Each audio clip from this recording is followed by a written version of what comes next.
Congressman Keith Ellison joins me now.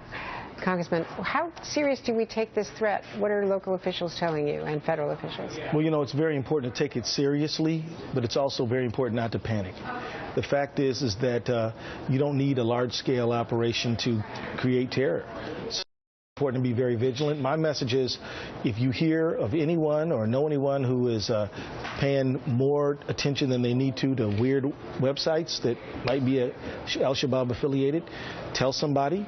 And be on the alert, but let's not panic and let's not forget we live in a country where you have the right to your own opinion and you have and things like that. Do you think that this kind of propaganda is at all appealing to the Somali Americans or others who have come to this country, and many of them are in Minnesota in your constituency? Well, I would say no, it's not appealing, but then that would only apply to the overwhelming majority. There could be some limited handful of people who might find it appealing, and so we still got to be vigilant. But I can assure you, Somali Americans in my district are starting businesses, going to school. We have a Somali city council member who was elected mostly by non-Somali.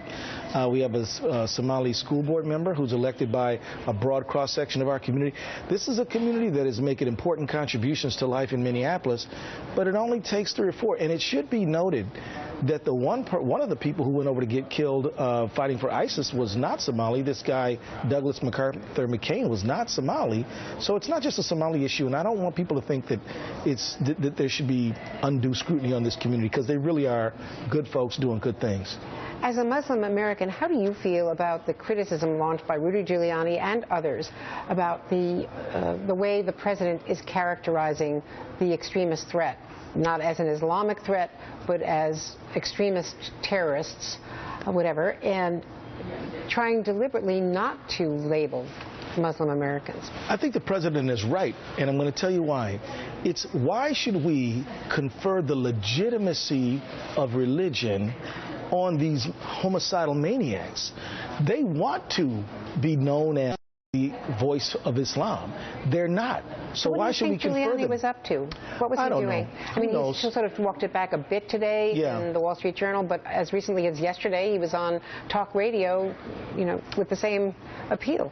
Who knows? I know it's not helpful. I know that the president is a very patriotic man who loves his country deeply and has done great things for our country.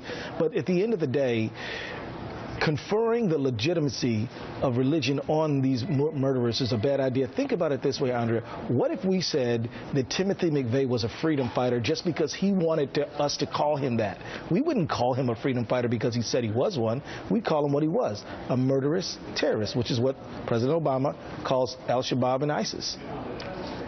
Congressman Ellison, thank you very much. It's good to see you.